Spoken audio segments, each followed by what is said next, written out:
Hi everyone, good morning. It's Miss Dilly, and we are having general education now.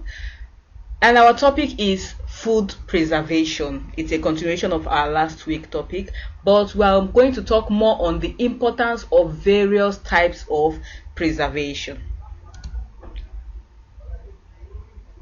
Now, food preservation simply means keeping your food in good condition for a long period of time, right?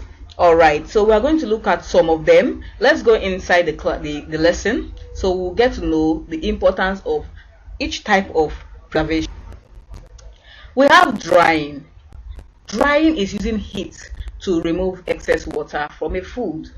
Now, drying makes us able to buy in bulk without worrying about spoilage, because of course we are going to remove the water so germs can't grow on it. It gets to help us save time, energy and money, because instead of you going to the market every 3 days or so on, you go once, buy in bulk, which is wholesale. Remember, we discussed wholesale. Wholesale makes you buy less, so in the long run you can have a lot of time to rest, you can save money and do other things. Now you have the chance to prepare special meals at lower cost. Why? Because you have them in bulk in your house. So even if it's a season where those things you already have in your house in bulk that you have dried up is no longer, you don't have any issue. You'll save time preserving food compared to canning. Oh yes, because you will need a canning machine. That also costs. Now drying shrinks things, yeah, because something that is wet and when it gets dried it gets smaller, so you get to free up a lot of space. More things can enter little itsy bitsy space. Now you can control the food you eat. No more, oh, this food is not in season, oh, come, go so far to get me this food. No, you have full control over the food you eat. Now this is an example of a special board that someone used in drying. You can see where they put their meat and they want to roast it. So this is what drying looks like. When you slide them back inside, you turn on the flames underneath it and you dry for a certain amount of time until it is what? Strong.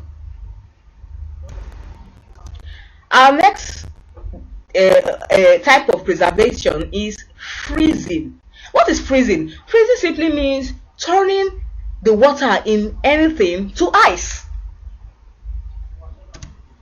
Now, freezing prevents sensitive vitamins and nutrients from being lost during transportation. And also, you know that there are some vitamins that are not good with heat. Heat dissolves them or destroys them. So freezing preserves those vitamins and nutrients for us. Now, freezing has enabled us choose from a whole selection of seasonal food all year round, because as long as you have good electricity and you are keeping them frozen, it can last for as long as 2 years, yes, in your fridge. Freezing is a natural form of preservation because it contains no preservative. You don't need to add chemicals or what have you in order to make it last longer, which is healthier for the body. Freezing helps us reduce food waste in the sense that when you eat and you can't finish it, you wrap it and put it in the freezer. Then later on, a week later or whatever, you can pick it out and warm it and eat it again. Now look, yes, we all popularly know that in Nigeria we love frozen fish and chicken. So this is a picture of a frozen fish. You can see the ice that are on it. So freezing helps keep our fish for a long time. Canning and bottling.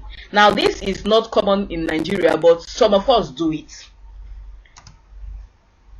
It inactivates enzymes which are also called germs that could cause food spoilage, because there's no air. When you can it, there's no air coming in or out, so the germs can't breathe, they can't grow, so they will be inactivated.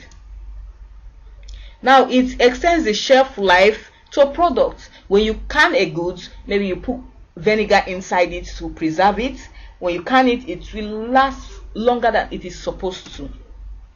Now it is safe, effective, and inexpensive because you can keep on using the same can or bottle over and over and over again.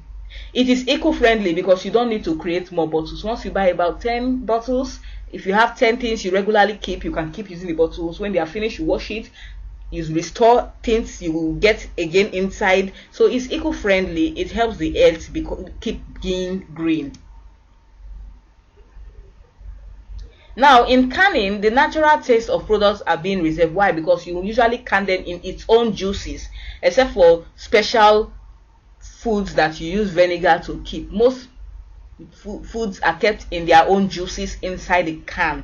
Example, your baked beans, you see that there's this brownish colored juice that follows the baked beans that makes it extra sweet. So it keeps the natural taste of the product preserved.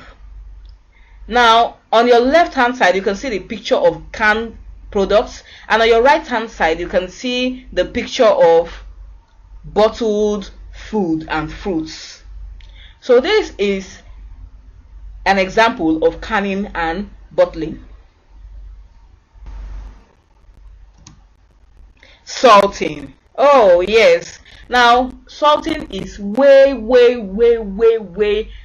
important because salt does not allow germs grow, and it extracts the water from germs. Now imagine having, yes, like you do your earthworm, you see your mommy put a little bit of earthworm, salt on earthworm rather. You see that after some time the water in the earthworm will come out and it will be so slim and dried and it will die off. That is exactly what salt does to germs. Now salt has some good side because it's essential for our nerve and muscle function, and it also helps us regulate the fluid in our body. So salting your food actually promotes these things because you have added a natural additives to it that is good for your body.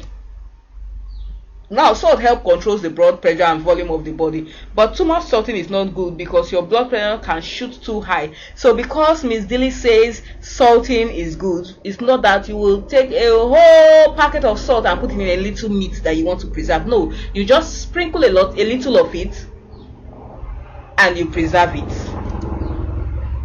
Now just like I explained how it kills germs, this is how it preserves food. It draws out the water from the food and it dehydrates your food. As I said earlier on, salt is toxic to most microbes or germs because of the effect of water pressure. It takes the water from inside the germs outside, and the germs get dehydrated and die. Now here's a picture of a man salting the meat. Remember I told you earlier on that you do not pack a whole sachet of salt. You see him just sprinkling a little bit on the meat. Yes, that is how you preserve your things. Not too much salt, not too little salt, just enough.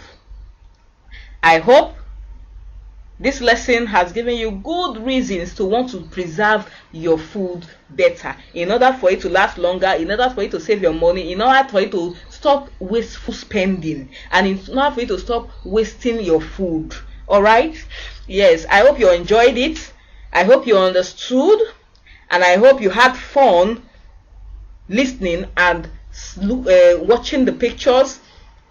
Thank you very much, dears.